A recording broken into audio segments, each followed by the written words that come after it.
Welcome to the DCTV News at Noon program. I'm Kendra Cook. Dolores County Broadcasting Network is the producer of DCTV with support from the Southwest TV Translator Association.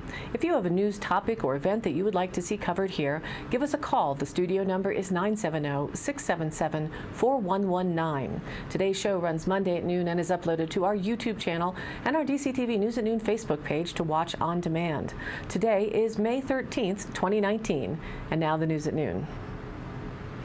Reported in the Journal, 6 candidates have entered the race for 3 open seats on Empire Electric Association, Inc.'s Board of Directors. Ballots will be sent to cooperative members in May for candidates running for a 2-year term in District 2 and 4-year terms in District 5 and 6. The election will be held on June 20th. District 2 is vacant, and FYI, that is the Dove Creek district. Candidates Robert Berry and Carolyn Dunmeyer are competing for that seat. In District 5, incumbent Ken Lindsay will face off against Eric Lindgren, and in District 6, incumbent David Sitton is being challenged by Greg Barker. Board members help manage the electric cooperative that provides service to Montezuma and Dolores counties and parts of southeast Utah. They review and approve policies and analyze projects and rates during monthly meetings. Board members receive a base pay of $1,000 a month plus $150 for attending additional meetings. The board really governs the cooperative, said Empire Electric Executive Secretary Shauna McLaughlin. Ballots will be sent to cooperative members, which includes everyone who has electric service in their name. Members can vote for candidates in all districts.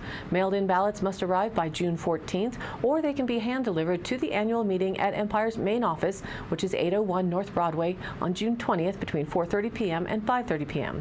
The votes are tallied at the meeting, and results are reported then. There will be a candidates forum from 6 to 8 p.m. on May 15th at the Sunflower Theater. Audience members will have the opportunity to meet the candidates and ask questions. Appetizers will be served, and there will be a cash bar. Bios were submitted by each candidate to the Journal. The bios have been edited for style and length and are available on their online website. District 2 represents the area around Dove Creek, Pleasant View, Cajon, and Monticello, and District 5 represents the area of Toyac and part of Cortez, and District 6 represents the southeast area, including Mancos. Reported in the Telluride Daily Planet News, courtesy photo. The Telluride Regional Airport, or TEX, will launch daily commercial jet service for the first time ever Wednesday from noon to 1:30 p.m. during an event at the highest commercial airport in North America. Denver Air Connection, an interline partner of United Airlines, will offer daily 40-minute flights to and from Denver on a 30-seat Dornier 328 jet, complete with full in-flight services. Through October, tickets are $179 to $200 one way. Prices vary depending on dates. At Wednesday's kickoff celebration, 10 people who arrive at the airport by 11:30 a.m. will be entered into a drawing to win a free round-trip flight courtesy of the Colorado Flights Alliance, or CFA. The winners will fly out of Tex that day and must book their return flight within a week. If anybody in the community would like to come out, we'd love to have them welcome the jet and enjoy the champagne toast and celebration, even if they're not heading to Denver, CFA COO Matt Skinner said. The short gap in commercial air service didn't affect winter air traffic numbers, however, as the area's 2 airports, TEX and the Montrose Regional Airport, MTJ, welcomed a record number of travelers this season. Skinner explained that he credited an increase in direct flights from select markets and a building frequency of flights in and out of major hubs like Chicago, Los Angeles, Dallas, and Houston for the bump. The new daily flights at TEX will provide residents and visitors alike more convenient access to and from an area that's not always the easiest to get to. The initial feedback has been great, Skinner said. Everyone seems excited to have quick service to Denver on a larger plane. It really helps our local leisure and business travelers, and it's a great addition for our guests coming in here. In a prepared statement, Telluride's Mayor Sean Murphy called it, quote, a game changer that enhances Telluride's global profile, adding the service, quote, greatly improves accessibility and convenience. Offering commercial jet service at TEX has been a decade in the making, thanks to various airport improvements and the approval of several new approaches, according to Telluride Regional Airport Authority Chair John Dwight. In 2008, the FDA required runway and facility upgrades, and since then, several TEX projects have been completed. Reconstruction of the aircraft apron and taxiway, terminal improvements, and seal coat and engineered material arresting systems, or EMAS, work wrapped up the summer in 2018. 2 grants, a 90% Federal Aviation Association grant and a $250,000 grant from the Colorado Division of Aeronautics, were used to fund the $6.7 $7 million apron project. The airport covered the remainder of the construction costs. Work was done on both the general and commercial aviation terminals, including an addition that increased the size of the lounge area. The size of the TSA holding area was increased as well. Since that time, our goal has always been to expand commercial services into Telluride, Dwight said. I was extremely excited that the 10 years of effort has finally been come to fruition, and we are able to provide commercial jet service to Telluride, which we've wanted to do for a long time. And that's not the only airline news. At MTJ, American Airlines is adding a third daily flight to the Dallas-Fort Worth area airport in the core summer months, with 2 flights per day in early and late summer and daily flights continuing through the year. United's daily flights Chicago O'Hare International Airport will run twice on Saturdays in July, while continuing to operate daily in the fall months through to winter, pushing towards year-round service, according to a CFA News release. Daily service from Phoenix on American and from Houston on United is also set to return this summer. To book a Denver TEX flight through United or Denver Air Connection, visit united.com or denverairconnection.com. The Meat Pit is a go. Dove Creek Chamber Pick and Hoe Community Update. The Dove Creek Chamber's great news from the end of last week is that the Meat Pit is on. Yes, thanks to Jesse Bingham and JB Mechanical, Chris Brackett, and Dove Creek Auto Parts, Napa, and the Bingham family, who will, as a team, be heading up acquiring the meat and all that is involved with the Meat Pit process to provide pit meat for the traditional 4th of July meal at Weber Park for 2019. For those not familiar with what's involved, the dirt area north of the cook shack at Weber Park is dug out with the help of Dolores County Road and Bridge. A safety fence is installed around the pit thanks to the town of Dove Creek. A huge pile of wood to burn over the course of 3 days is acquired and set by the pit. Our wood sponsor will be identified later this week, hopefully. Wood is set in the pit and lit on fire, burning it and watering until it reduces down to coals and heats the surrounding ground as a heat sink. On July 2nd, the 2,000 or more pounds of beef chuck meat is cut up, seasoned, put into cook bags, burlap sacks, and then layered in the pit and hosed down with water. Usually volunteers are asked to help with that process at 1 p.m. on the 2nd of July. Please contact Jesse Bingham to coordinate to be a volunteer. The meat is then covered back up and the fire maintained and monitored day and night until the morning of July 4th.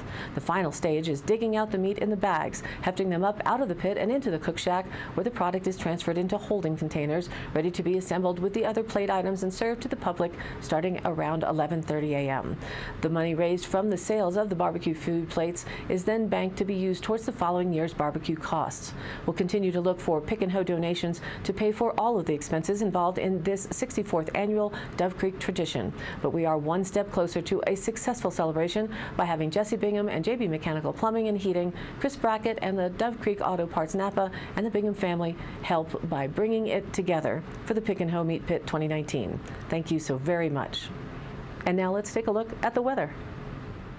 We have a nice warm up this week before we head back into possible showers and cooler daytime temperatures. But for today, it's sunny with a high near 71 degrees. Southwest winds 5 to 10 miles an hour, becoming north-northwest in the afternoon. Tonight, mostly clear with a low around 45 degrees. Northwest winds remain around 5 to 10 miles an hour, so light and variable. And again, another nice day on tap for Tuesday, sunny with a high near 77 degrees. East winds are 5 to 10 miles an hour, becoming west-southwest in the afternoon. And Tuesday night, mostly clear with a low just around 46 degrees. West winds 5 to 10 miles an hour continue. Wednesday, sunny again with a high near 74 degrees. Southeast winds 5 to 15 miles an hour, becoming south-southwest in the afternoon.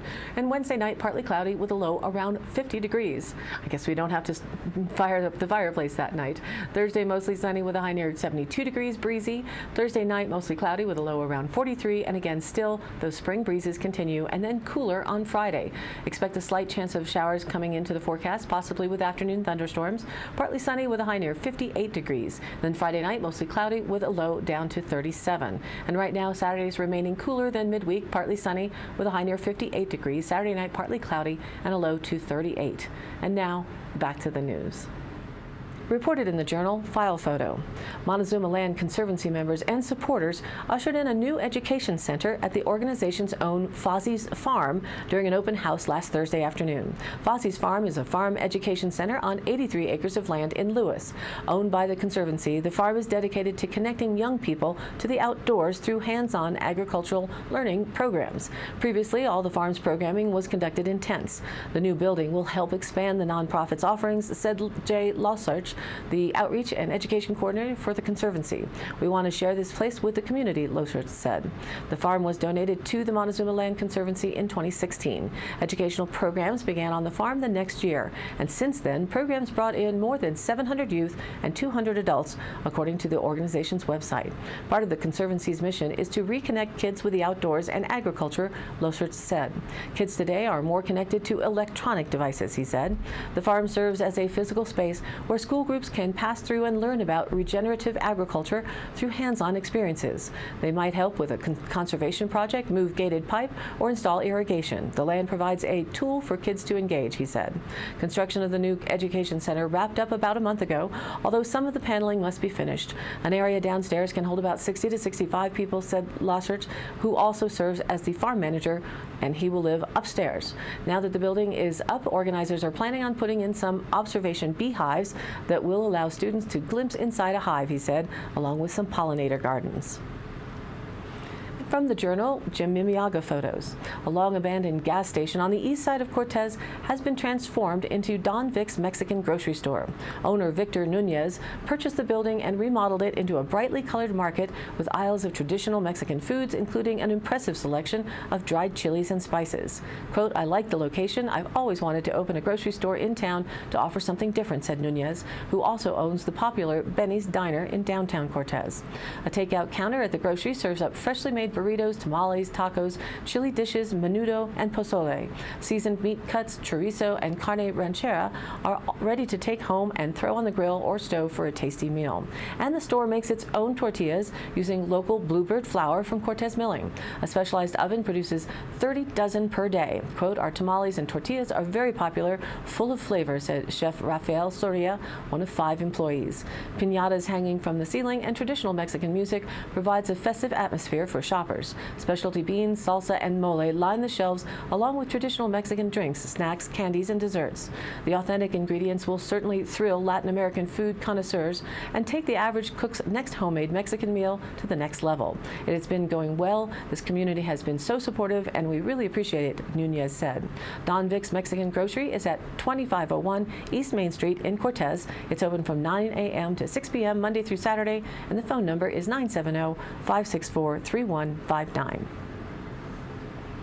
And today's High Canyon Country happenings. This Friday, May 17th, make plans for the State Line's Surf and Turf Night. It all starts at 5 p.m. The menu is crab legs or coconut shrimp, garlic mashed potatoes, green beans, Cheddar Bay biscuits, and a ribeye steak cooked to your liking. It's $28.99, and the full menu is also available that evening.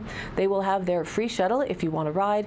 Call to reserve your table and or the shuttle at 970-677-2649. Music will be by Billy and the Kid. Kevin Frazier will start at 6 p.m. and music will be inside of the bar.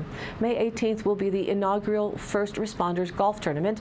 The 100 Club of Montezuma County was created by caring members of the community who want to provide aid to the families of our first responders, that's law enforcement officers, fire and emergency personnel, in Montezuma and Dolores counties, killed in the line of duty. They provide immediate financial assistance and support to their family so they can focus on coping with the devastating loss of their loved one.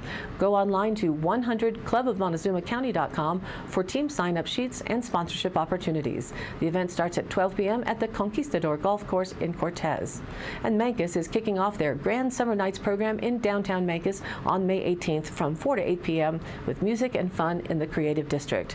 And all of these happenings are posted on our DCTV News at Noon Facebook page, along with our YouTube channel, on-demand replays, weather, notices, and original stories and local posts. To share your event or information, you can contact us by email, dcbnnews@gmail.com, or call the station at 970-677-4119.